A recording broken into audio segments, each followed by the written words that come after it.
Hi folks. Bit thin on the ground. Never mind. Okay. Ladies and gentlemen, good morning.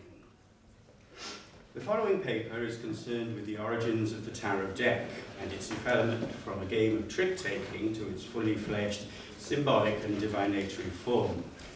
Whilst the cards were well distributed in Europe during the early Renaissance, including France, Spain and Germany, this discussion is concerned principally with the Italian context, namely the Milanese and Ferrarese Quattrocento and Cinquecento. In 1966, the American librarian Gertrude Moakley published one of the first scholarly histories of the tarot deck, the tarot cards painted by Bonifacio Bembo for the Visconti Forza family, an iconographic and historical study. As Moakley indicates, Bembo was the favourite painter of Bianca Visconti Sforza, and it is likely that they were painted for her. Bembo included both the Visconti motto Abondrat, with good reason, alongside Sforza heraldic devices. This combination of Visconti and Sforza elements makes the earliest date for the painting of the cards as 1432, when the betrothal of Francesco Sforza and Bianca Maria Visconti united the two families.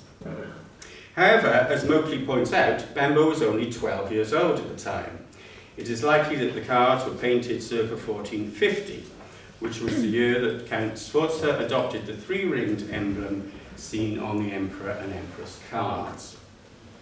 In her book, Moakley outlines her hypothesis that the sequence of the tarot trumps and their images would derive from the parades of floats held for the Duke of Milan around the time of Carnevale.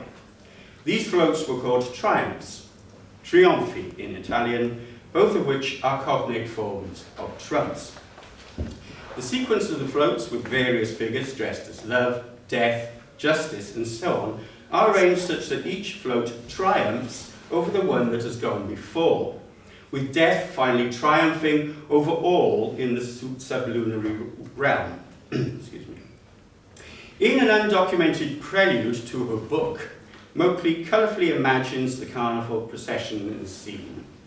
The car with the popess, who Moakley regards as based on the story of an Umilita nun who was burned at the stake, passes by. It is followed and triumphed over by the car of fortune. Moakley continues. The car moves on, and after its followers comes the triumphal car of fortune. She appears in her usual form, turning her wheel with its 4 victims. She begins to boast of her power as soon as her car stops at the reviewing stand, and then the 4 victims explain themselves. I shall reign, says the one on the way up. I do reign, says the one on top. I did reign, says the one on the way down. And I don't reign, the down and out at the bottom. The cards were originally used for a card game known as the Ludus Triumphorum, or Game of Triumphs. It is uncertain as to when precisely the name changed to the Game of Tarocchi, as indeed is the shift from the game playing to a divinatory function, more of which anon. However, according to Paul Hewson in his Mystical Origins of the Tarot, the word Trionfi disappears from documented reference early in the 16th century. A number of suggestions have been put forward as to the perplexing etymology of the word tarot. Andrea Pollet has suggested that the term tarocco derives from the archaic Italian verb taracare, related to the Arabic taraka, meaning to hammer. This refers to the goldsmith's technique of hammering diamond-shaped patterns into the gold leaf, which forms the background in the Visconti Sforza and other decks. Moakley recognised that an extended poem by the father of Italian humanism, Francesco Petrarca, known as Petrarch, lay behind the triumphal cars of the Milanese processions. Petrarch generally led an itinerant life, but it is of significance for our history that in 1353 he settled in Milan and was a guest of the Visconti family. The poem refers, at least in part, to his undying love for Laura de Noves, an unattainable married 19-year-old who died of plague in 1348. During his sojourn, he composed his poem Il Trionfi, which he began writing in 1356 and continued to edit until his death in 1374. It is as described here by Houston. Oh, it's not working. What's that? Oh, I have to do this thing. How do I move it forward? It should just be the arrow key. So it doesn't just... It's not... It's stuck. We broke it. Trickster out again. It is. Oh, It is the trickster out again. It's not Mercury again. Yeah. Oh, You said. yeah. Don't know. There you go. Oh, it's all right. It's working again. It was stuck. So where we are. Those gluey electrons. There are 6 allegorical triumph cars in Petrarch's poem. The first is a travelling float, illustrating the triumph of Cupid over men and gods, representing the triumph of love, notably Petrarch's own love for Laura. Cupid's triumph is followed by the triumph of chastity over Cupid and fickle fortune, illustrating Laura's chaste and proper refusal of Petrarch's love. The third float in the procession illustrates the awful triumph of death over Laura during the plague. The fourth, the triumph of Laura's bright fame over grim death. The fifth, the inevitable triumph of old man time over Laura's fame. And the sixth, an ultimate triumph, the triumph of eternity over time, in which Laura and Petrarch are finally able to enjoy everlasting bliss together. Here we see an extract from E Trionfi on the allegorical triumph of love. 4 steeds I saw, whiter than whitest snow, and on a fiery car a cool youth, with bow in hand and arrows at his side. No fear had he, nor armour wore, nor shield, but on his shoulders he had 2 great wings of 1,000 hues. His body was all bare. As Mokely herself observes, the Tarocchi trumps are not so much a softening of the Petrarch story as they are a ribald takeoff. Perhaps because in the merry mood of Carnival, everything possible was done to make fun of the solemn story. It is quite clear in any case that although the Mokely hypothesis has withstood the test of time, it is not without its flaws. Petrarch's Trionfi do not account for, amongst others, the Fool, the Juggler, the Hangman, the Tower, the Star, and Judgment. For these we have to look elsewhere. The lineage of the ideas and the images of the procession of triumphs extends far back in time beyond Petrarch's work. The triumphal procession has a history extending back into antiquity and continued in modified form in the Christendom of medieval Europe. We now turn to consider the history of the images and ideas presented in the allegorical cards of Petrarch and Carnival, to consider how their origins might be reflected in vernacular drama in medieval England, specifically in the context of mystery, miracle, and morality plays. One of the chief problems for the early proselytization of Christian Europe was the illiteracy of the pagan populace. Pope Gregory the Great was advised by St. Augustine that they should try to capture the imagination of the public with religious art in the form of architecture, painting, sculpture, and drama. Medieval religious drama has its own lineage, amongst the most important of which, for our purposes, is the mystery play. In esotericism, we are accustomed to dealing with mysteries in common association with mystery religions. But here the word derives from the Latin ministerium, indicating a religious service. The plays were constructed around liturgies, originally sung antiphonally. There were a number of plays built around the scriptural standard notion of man's creation, fall, and redemption. Christ would ascend and sit in judgment over many of the characters we are familiar with, over whom death has triumphed: popes, emperors, hermits, and jugglers. By the early 14th century, Petrarch would have been exposed to dramas performed by secular tradesmen as well as clergy. The plays had now moved out of the church setting and were loaded onto large carts called pageant wagons. In Italy, these wagons became known as Trionfi. According to Marshall Rose in the Wakefield mystery plays, these wagons would typically include 2 representing heaven and hell in 2-tiered towers. Archangels featured on heaven's ramparts, with a hell in which devils would feature during the harrowing of hell. A hell mouth with belching flame would feature the souls of the damned. A natural sequela of the increase in the number of groups of non-clerical actors and entertainers was an increase in the number of plays performed for the general public.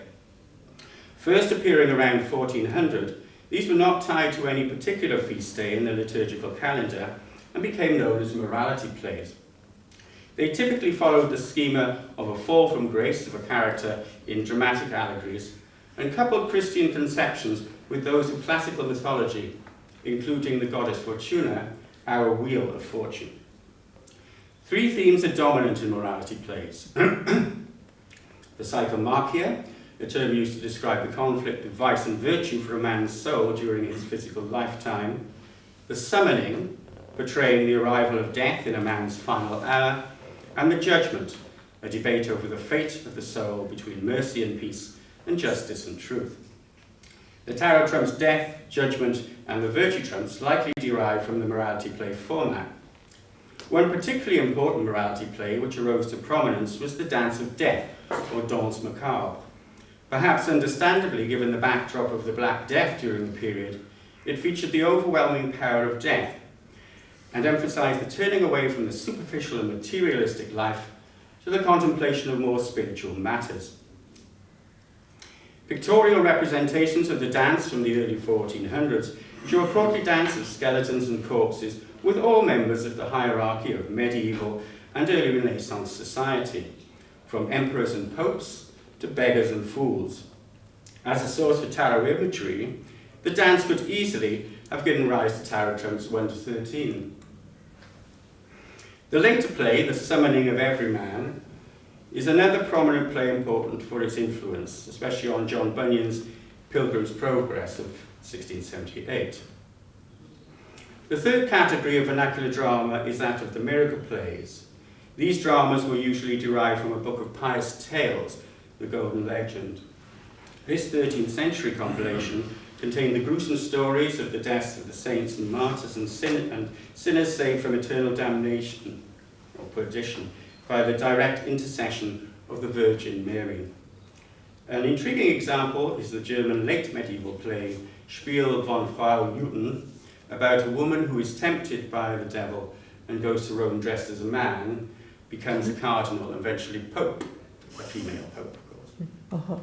What a good. Finally, within the compass of the dramaturgy of archetypes, we can touch briefly on the theatrical phenomenon of the commedia dell'arte, a form of theatre originating in Italy and popular between the 16th and 18th centuries.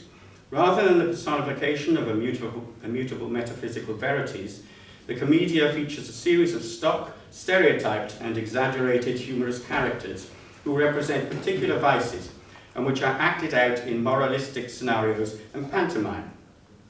The characters are divided into four main groups: Zanni, servants or clowns, notably Arlecchino, known in English as Harlequin, and Pulcinella; Vecchi, wealthy old men and masters such as Pantalone; Innamorati, young upper-class lovers such as Flavio and Isabella; Il Capitano, self-styled captains and braggarts; La Signora if female.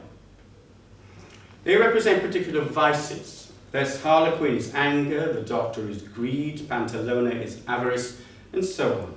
There is evidence of a later inclusion of the characters into the tarot trumps.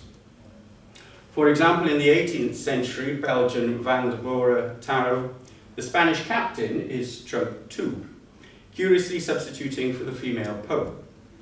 Perhaps unsurprisingly, the irresistible character of Harlequin finds his way into the tarot, but in different guises. On the left of the slide is an Austrian tarot deck from 1900, in which Harlequin is the fool. On the right of the slide is an image whose provenance I'm unable to find, but is likely from around the same time. Harlequin appears as the magician. It is interesting to note that a variant of Arlecchino appears in the Inferno of Dante Alighieri's Divina Commedia as the name of a devil. This illustrates that where archetypal imagery is concerned, there may be a blurring of boundaries, and it is therefore unsurprising to find that Harlequin forms a fluid complex of magician, fool, devil. A complex, I would suggest, from a psychologizing perspective, which is not unknown in the history of Western Esotericism and magical praxis.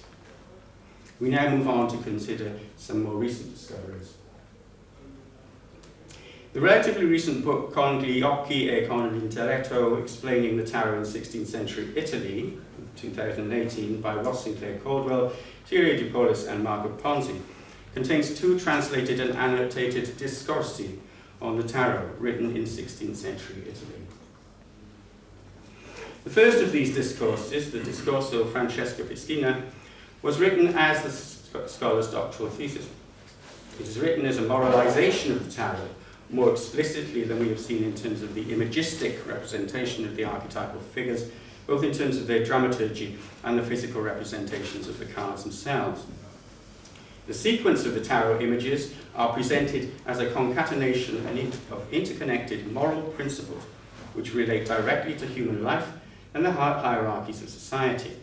It presents the tarot as though it were indeed a book of wisdom, the study of which might teach one how to lead a virtuous life. I continue as before with the example of the fortune card.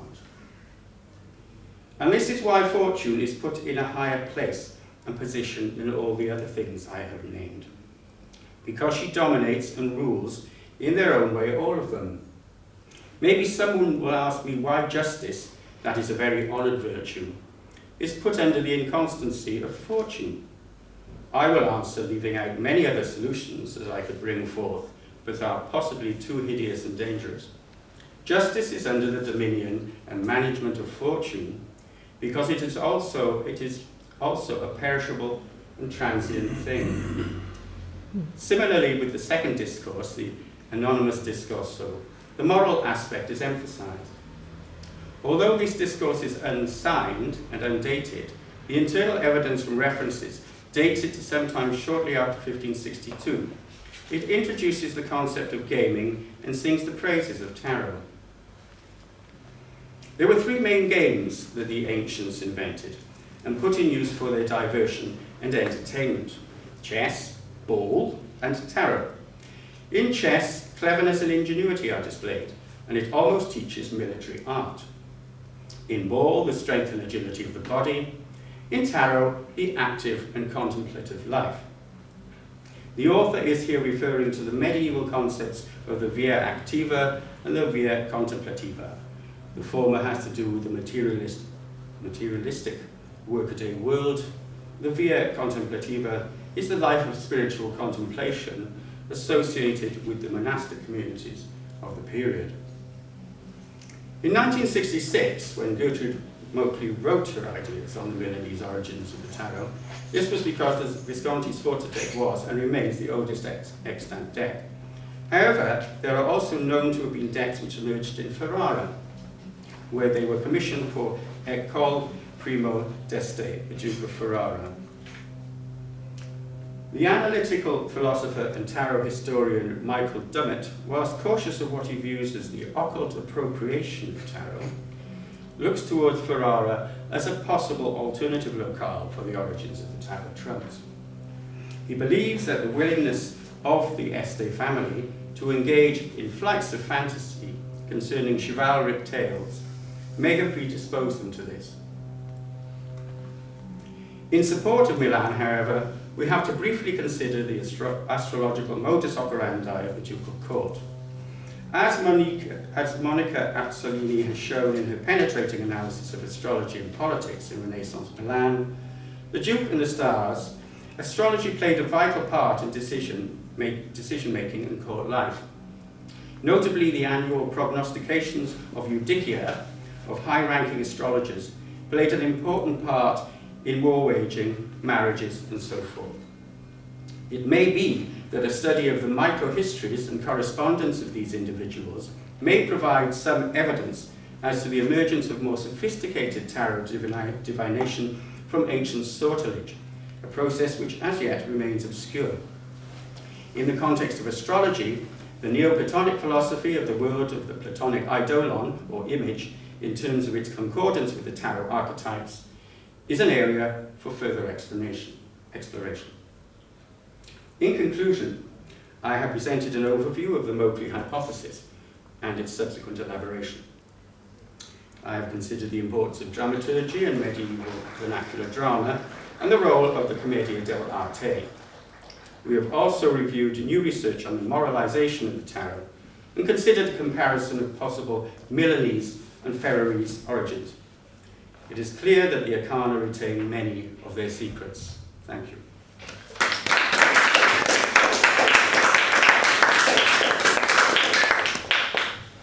Okay, we have time for a few questions still, because we did start a tiny bit late. Just talk straight at 10.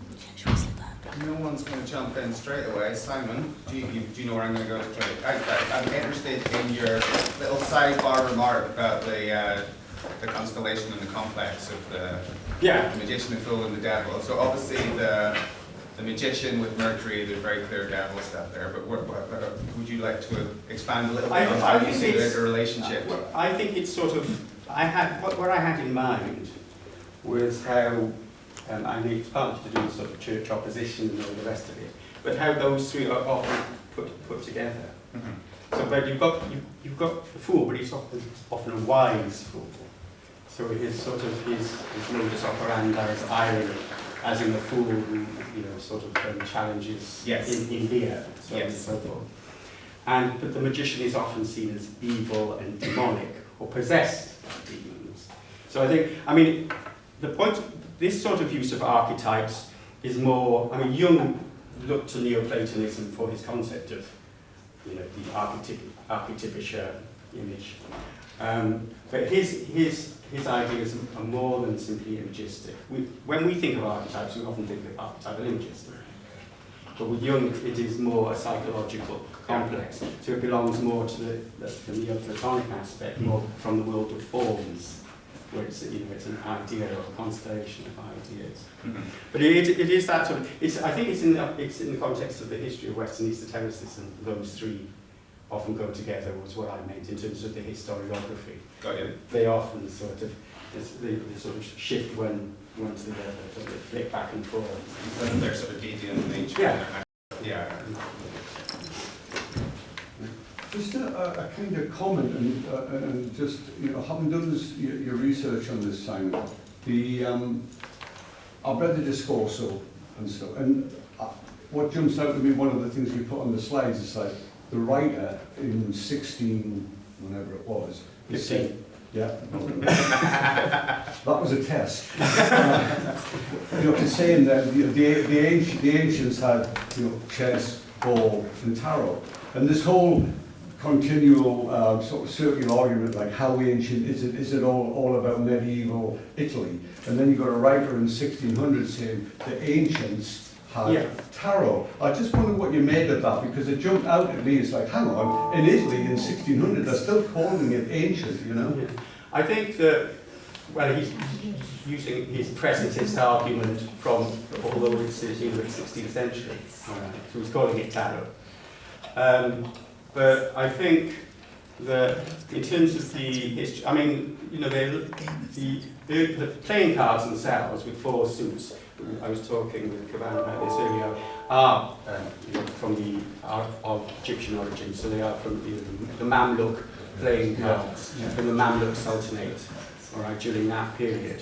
But actually, when the trump cards were added, is another question altogether, and as far as I'm aware, there is actually, I didn't want to overload this with philology, or this sort of this source and that source and all the rest of it. But there's a lot of stuff. There's a website if anybody's interested.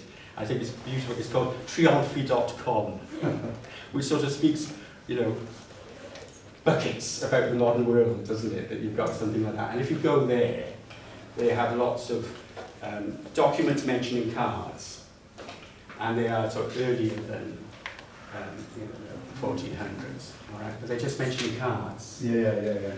And so, but there's some interesting stuff there.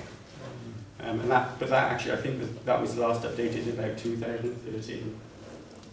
The Trionfi.com. Any more questions? Sorry, I'm at the back, so I'm trying to do two things at once. No? Well, because we've got a little over time, if that's all right with you, Simon. Thank you very much.